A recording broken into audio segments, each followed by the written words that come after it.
네, 성경 말씀 보겠습니다. 오늘 함께 보실 말씀은 누가복음 19장입니다. 누가복음 19장 41절에서 48절 말씀입니다. 누가복음 19장 41절에서 48절. 제가 가진 성경으로 신약성경 129면입니다. 누가복음 19장 41절에서 48절. 제가 먼저 읽고 교독하도록 하겠습니다. 가까이 오사 성을 보시고 우시며 이스라엘의 오늘 평화에 관한 일을 하라면 어떤 나의 공부와 지금 내 눈을 숨겨졌다.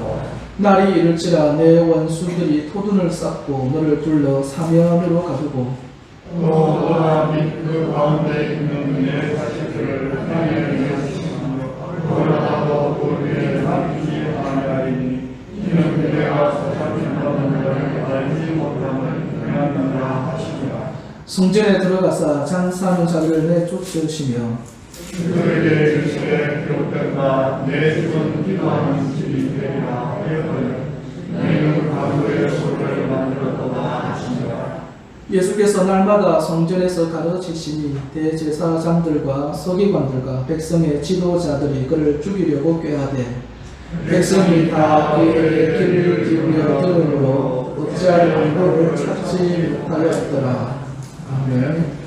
예, 우리 앞뒤 저랑 인사 나누도록 하겠습니다. 환영합니다. 감사합니다. 우리 잘 오셨습니다. 한 번 더 인사 나누도록 하겠습니다. 잘 오셨습니다. 근데 이 주일날 요 안 오면 혹시 어디로 가시면 혹시 가실 때 있습니까? 신앙생활 아이가 한 10년 정도 하면은 주일날 교회 말고 갈 데가 없습니다. 다른 날은 모르겠는데 주일날은 다 이렇게 자연스럽게 교회 오는 것이 익숙하고 그것이 당연하게 여겨지는 그런 상황이 또 만들어지더라는 겁니다. 오늘 우리가 하나님의 말씀을 통해서 오늘 이 주일날 사실 뭐 오갈 데 없어서 온 게 아니라 하나님의 말씀이 있기 때문에 또 그 말씀이 우리의 삶을 이끌고 또 생명을 주는 말씀이기 때문에 오늘 또 이 자리에 함께 참석하신 줄로 믿습니다. 그래서 오늘 말씀을 통해서 이 말씀이 오늘 우리에게 어떤 교훈을 주고 또 우리로 하여금 어떤 생각을 가지게 하는가 한번 살펴보려고 합니다. 오늘 본문을 잠시 말씀을 드리면은 새벽에는 이제 저희들 읽을 분량이 한 달치 나와 있지 않습니까? 그걸 하나하나씩 새벽에는 살펴보는 내용이고 그래서 조금 빠지는 내용이 있을 것인데 잠시 말씀을 드리면은 이제 지금 이제 예수님은 어린 나귀를 타고 예루살렘 성에 입성을 하셨습니다. 이것은 이제 스가랴에 예언되어진 말씀인데 장차 오신 메시아가 어린 나귀, 멍에를 아직 내지 않은 그 어린 나귀를 타고 예루살렘 성에 들어올 것이다. 그 약속의 성취로서 예수님께서 예루살렘 성에 이제 들어오게 됩니다. 근데 사실 우리가 복음서를 통해서 보면은 예수님 사역의 마지막 종착지가 어디입니까? 예루살렘 성 아닙니까? 그래서 예수님이 예루살렘 성에 입성하셨다라는 것은 이제 사실 예수님 사역의 마지막을 향해서 달려가고 있다. 이제 마지막 장이다. 이렇게 우리가 볼 수가 있습니다. 근데 오늘 본문의 말씀을 보시면은 이제 이 예루살렘 성에 입성하신 예수님께서 42절에 제일 먼저 하신 일이 뭔가? 42절에 보니까 41절이죠. 41절에 보니까 뭐라고 되어 있습니까? 성을 보시고 뭐 했다고요? 우셨다라고 되어 있습니다. 성을 보고 우셨다. 왜 예수님은 이 성을 보고 우셨는가? 그 아래 내용을 보면은요, 앞으로 예루살렘에 일어날 어떤 미래에 대한 일을 먼저 보신 거죠. 일종의 예언입니다. 앞으로 예루살렘 성에 이런 일들이 있을 것인데, 이 일들을 보니까 예수님이 그냥 절로 눈물이 나더라는 거예요. 그럼 다르게 얘기하면 앞으로 예루살렘 성에는 좋은 일이 있겠습니까? 나쁜 일이 있겠습니까? 나쁜 일이 있는 거예요. 그럼 도대체 어떤 나쁜 일이 이 예루살렘 성에 일어날 거라고 하셨기에 이렇게 예수님이 슬피 우시는가?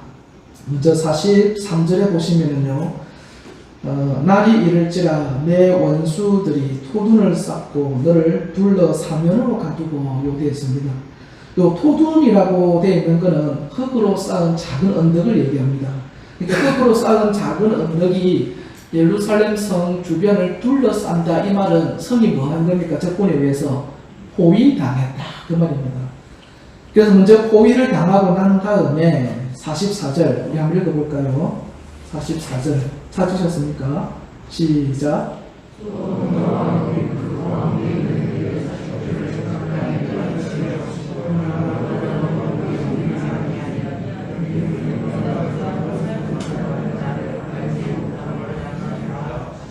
아멘. 이거 보시면은 성을 먼저 포위를 하고 나중에는 그 성이 함락을 당하는데 함락당해서 이제 적군이 그 성 안에 들어갈 거 아닙니까?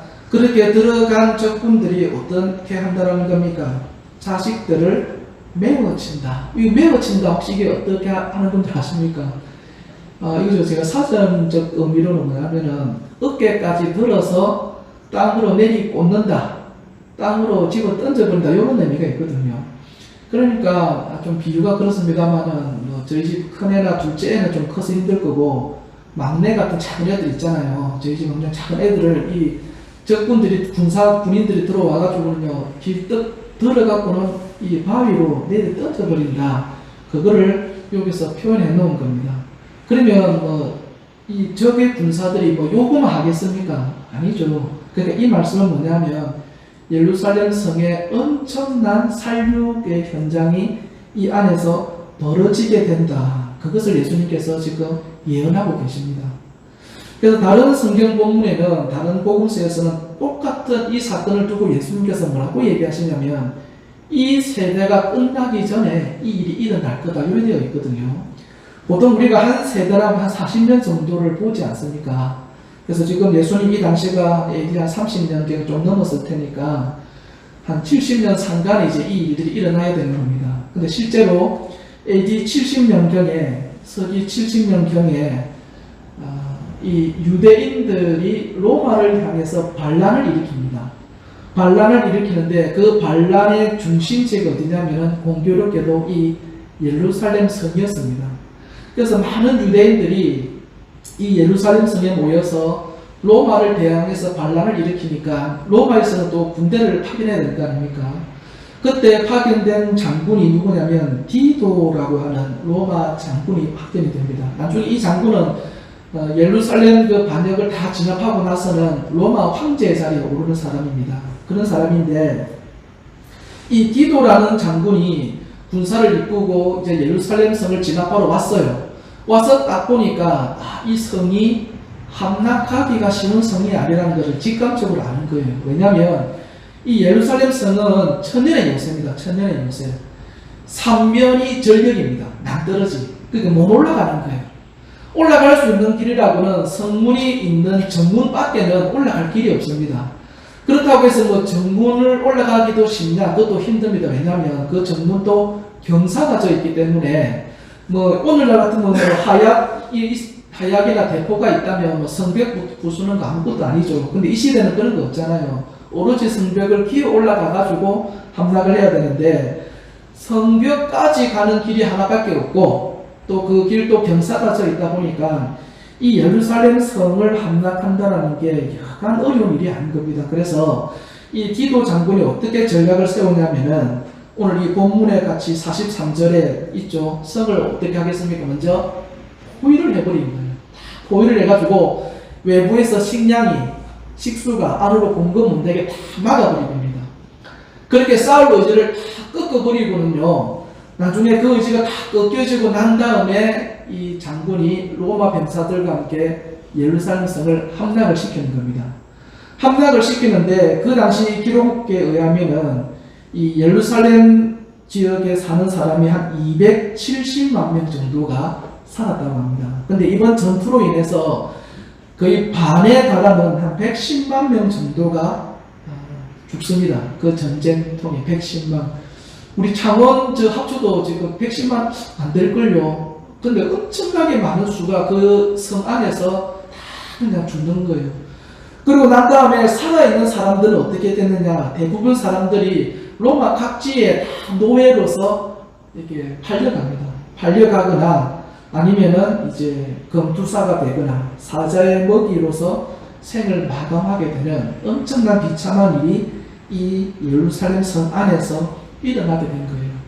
그러니까 AD 70년경에 정말로 예수님께서 말씀하신 이 이 말씀이 성취가 된 겁니까? 안 된 겁니까? 성취가 된 거예요. 그러니까 예수님이 이 사항을 미리 보시고는 굉장히 슬퍼서 우셨다라고 41절에 나와 있는 겁니다. 근데 중요한 건 뭐냐면은 예루살렘 성에 이런 아픔이 있었다. 이게 중요한 게 아니라 오늘 성경 본문에 보면은요. 왜 예루살렘의 미래가 이렇게 어둡게 되어졌는가에 대해서 하나님께서 우리에게 말씀을 주고 있습니다. 중요한 건 이겁니다. 왜 예루살렘이 이렇게 되어졌는가? 그것에 대해서 43절과 44절에 나와 있는데요. 제가 43절 한번 읽어드리면은 42절입니다. 42절에 보면은 너도 오늘 평화에 관한 일을 알았다면 이라고 되어 있습니다. 평화에 관한 일을 알았더라면, 다르게 얘기하면 평화에 관한 일을 몰랐기 때문에 예루살렘의 미래가 어떻게 된 겁니까? 어두워졌다 되거든요. 그럼 도대체 이 평화에 대한 일이라는 게 어떤 거냐? 그것을 조금 세부적으로 풀어놓은 게 44절 하반절에 있습니다. 44절 하반절에 보면은 보살핌 받는 날을 알지 못함이라. 찾으셨습니까? 보살핌을 받는, 이거 같은 표현입니다. 평화에 관한 일, 보살핌 받는 날, 이것을 몰랐기 때문에 예루살렘의 미래는 이렇게 어두웠다. 그럼 보살핌 받는 날은 도대체 이게 무슨 뜻이냐? 여기 이제 여러 성경 번역본들이 있는데 다른 번역본에는 이 보살핌을 받는 날을 이렇게 해석을 했습니다. 한번 잘 들어보십시오.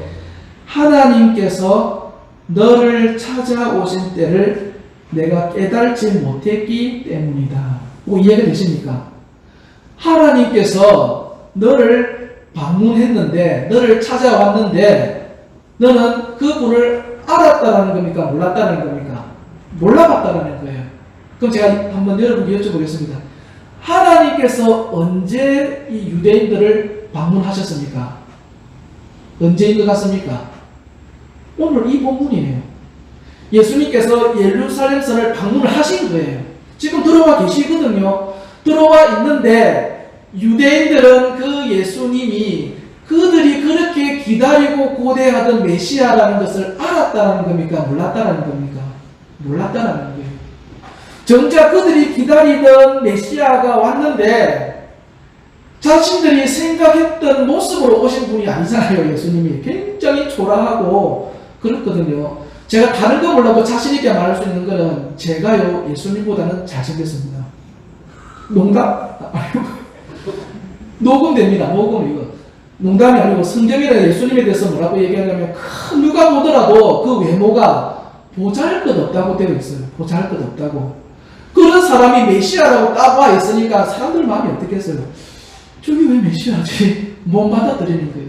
그래서 그 메시아가 왔음에도 불구하고 그것을 알아보지 못했기 때문에 예루살렘의 미래는 어떻게 된다는 겁니까? 어두워졌다는 거예요. 어두워졌다는 거. 여러분 이거는 이스라엘에게만 국한되는 거 아닙니다. 오늘날도 예수님은요 우리 개개인을 찾아오십니다. 이렇게 나귀 타고 오실 수도 있고 고난의 형태로도 우리를 찾아올 수 있고 혹은 전도자의 형태로 우리를 찾아올 수가 있습니다. 근데 찾아왔을 때에 그것을 하나님께서 나를 부르시는 신호로 알고 그분을 영접하면은 이런 고통의 순간을 벗어날 수가 있는 거예요. 근데 그것을 모르고 뭐냐 뭐 인생 살면은 그냥 그런 거 겪는 거 아니냐 뭐 그런 고난들 어려움들 뭐 살다 보면 겪을 수 있지 라고 그냥 받고 넘겨버리면은요 어떻게 된다는 겁니까? 이런 엄청난 고난을 피하지 못하고 받을 수밖에 없더라는 겁니다. 그래서 오늘 이 자리에 참석한 저 여러분들은 하나님께서 우리를 만나주시는 모습은 다양합니다. 첫째는 하나님의 말씀을 통해서 만나주실 것이고 그 다음에는 우리의 삶 가운데 순간순간 겪는 고난이라든가 여러 형태로 예수님은 우리를 만나주시는데 그 만남의 순간들을 놓치지 마시기를 바랍니다. 그 속에 저와 여러분들이 회복되어질 수 있다는 것도 믿으시기 바랍니다. 그래서 오늘 이 본문에서 정말로 중요한 건 뭐냐면 그렇다면 왜 이 이스라엘 유대인들은 그들이 기다렸던 메시아를 만났음에도 메시아라고 눈치채지 못했느냐 그 이유가 뭐냐라는 거예요. 우리도 마찬가지 아닙니까? 예수님 우리를 만나 주시려고 오시거든요. 근데 우리가 이분이 지금 예수님인지 지금 예수님이 나를 부르는 건지 우리가 그것을 인지 못할 때가 있다고요. 왜 그런 일이 생기는가? 그것에 대한 내용이 45절과 48절까지의 내용이 되더라는 겁니다. 45절과 48절은 뭐냐면요, 예수님께서 성전에 들어가십니다. 성전에 딱 들어가니까 거기에 장사하는 사람들이 있는 거예요. 그래서 예수님이 그 장사하는 사람들을 어떻게 해버렸습니까? 다 쫓아내버린 겁니다. 다 쫓아내버린 거. 그래서 신학자들은 이 사건을 어떻게 표현하냐면 성전 정화 운동이다. 성전을 정결케 하고 거룩케 하는 운동이다. 요리 되어 있거든요. 그런데 이 말이 좋아서 그렇지 다른 성경 본문에 보면요, 예수님이 이 장사꾼들을 어떻게 쫓아낸지 아십니까? 채찍을 만들어 가지고 이게 뭐 노건 그렇게 상처가 되는 건 아닌데 간단하게 노건 같은 걸 만들어 가지고 사람들이 이렇게 치면서 쫓아냈다고 되어 있어요. 그러니까 주변 사람들 볼 때는 아이고 저분 지금 뭐 하고 있는가 이런 생각도 들고 저기 메시아가 할 행동인가 그런 생각이 드는 거예요. 그런데 생각해 보십시오. 중요한 거는 왜 성전에 장사꾼들이 있었을까 하는 겁니다. 다른 데도 아니고 성전에 왜 장사꾼들이 있었을까? 이거는 성전에 장사꾼들이 장사를 위해서 있는 게 아닙니다. 장사꾼들이 돈 벌려고 있는 게 아니라 원래 이 장사꾼들은요, 성전의 필요에 의해서 이 장사꾼들이 생긴 겁니다. 한번 잘 들어보십시오. 이게 제일 중요합니다. 왜냐하면 성전은 뭐 하는 곳이냐면 예배 드리는 곳 아닙니까? 예배를 드리려고 하면은요, 하나님 앞에 이 시대에는 제물을 바쳐야 됩니다.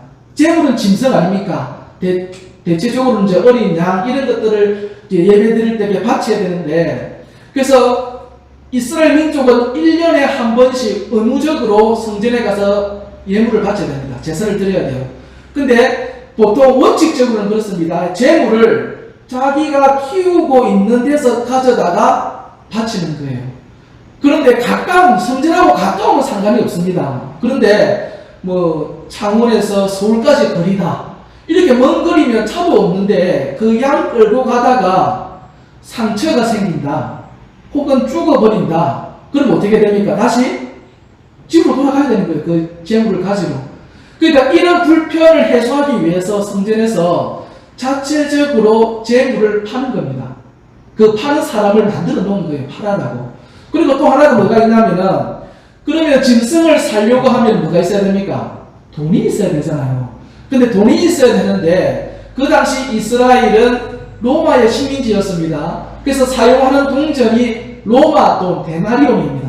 근데 성전에서는 데나리온 사용을 금했습니다. 왜 금했느냐? 데나리온에 로마의 황제가 그려져 있는 거예요. 로마의 황제가 그려져 있는데 그냥 뭐 그려진 게 아니라 거기에 뭐라고 글자가 쓰여 있냐면 로마의 황제를 신으로서 그려놓은 겁니다. 그러면 이스라엘 민족이 볼 때는 그 동전을 가지는 것 자체가 뭐 하는 겁니까? 우상숭배가 돼요. 그러니까 그거 안 하려고 그 성전 안에서는 자체적으로 만든 동전만 사용하게 되는 거예요.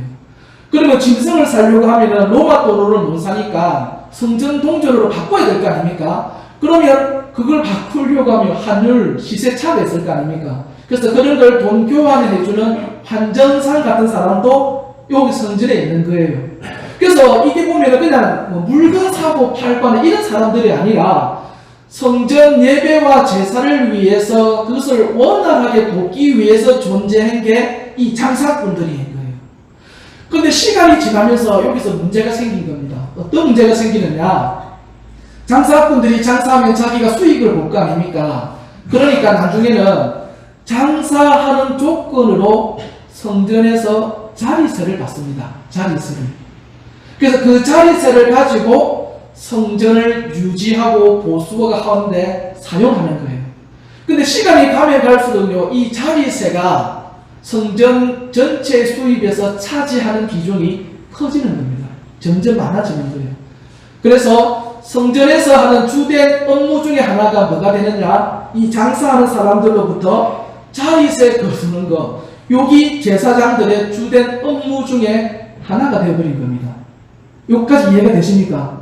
그래서 처음에는 그들의 필요에 의해서 만들어진 건데 시간이 감으로 인해서 나중에는 그게 거기서 벌어드는 수입이 성전 전체 비중이 많아지니까 이게 주된 업무가 되어버리고, 그러니까 뭐 성전에 본 일보다 어디에 더 치중되겠습니까?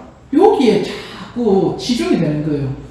돈이 더 많이 수입이 되니까. 돈이 있어야 성전도 유지가 되고 하니까 여기로 가는 거예요.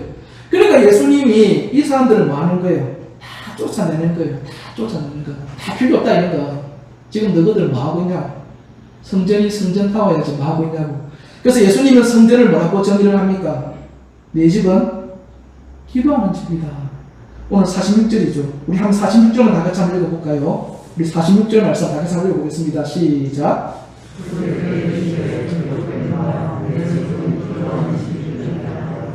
너희는 강도의 소굴을 만들었도다 하시죠.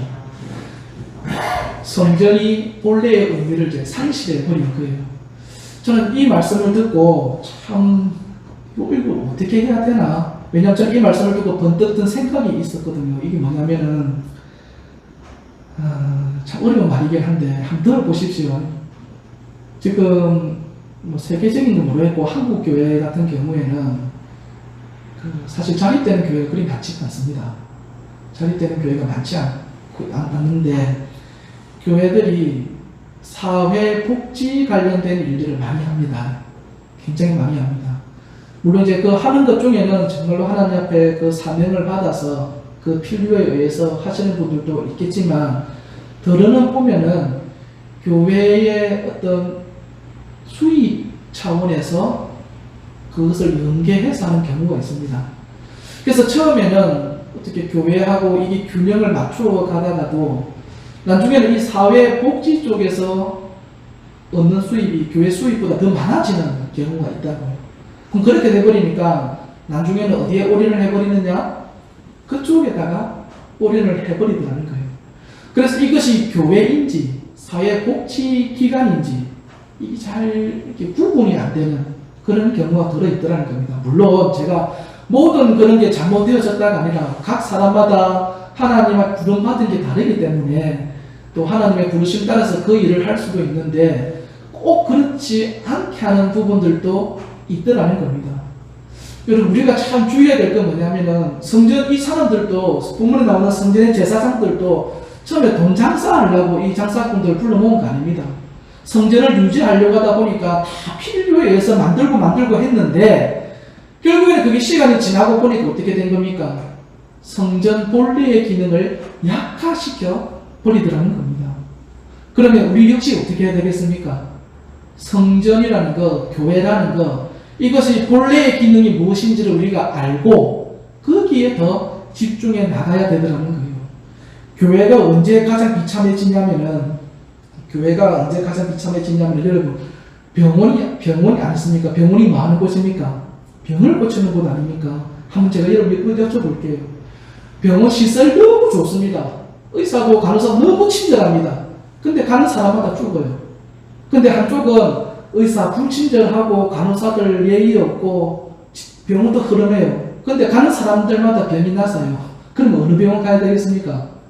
병 안 놓고 가는 거 뻔한 거 아닙니까? 교회도 마찬가지예요. 교회의 가장 본질적인 거 영혼을 구원하는 겁니다. 그 교회만 가니까 뭔가 사람들이 잘 되더라. 그 교회 가는 사람들은 너무너무 이상하게 뭔가 잘 되는 그런 기운이 있더라. 심지어는 그 교회 주변에만 있어도 다 복을 받더라. 이렇게 되어져야 되지 않겠습니까? 근데 그렇게 되어지려고 하면은요, 교회가 반드시 가져야 될 게 뭐냐면은 복음의 능력입니다. 교회가 복음에 대한 영권을 놓쳐버리면 교회는 교회로서의 기능을 다 하지 못합니다. 문제가 자꾸 우후죽순으로 생겨나게 됩니다. 우리가 저번 시간에 계속해서 십계명에 대해서도 수요일날 말씀드리고 했는데 십계명은 크게 두 개의 돌판으로 되어 있습니다. 한쪽 돌판에는 어떤 내용이 있습니까? 하나님 사랑에 대한 것이고 두 번째 돌판은요, 이웃 사랑입니다. 하나님 사랑하는 것을 우리의 삶으로 드러날 때에 하나님 사랑은 뭘로 표현되는지 아십니까? 예배로 표현이 됩니다. 그러면 이웃 사랑은 뭘로 표현이 되겠습니까? 사회 봉사겠습니까? 아닙니다.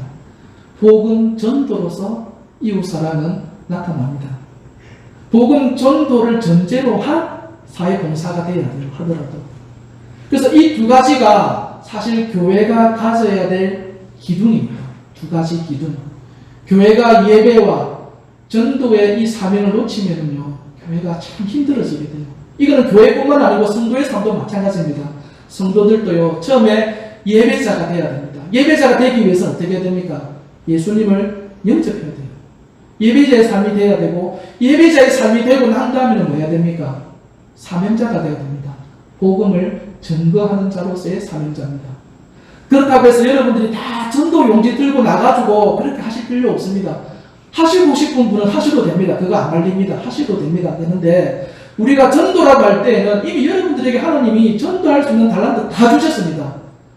여러분 직장이 있지 않습니까? 직장 생활에서 사람들 여러 사람 만나지 않습니까?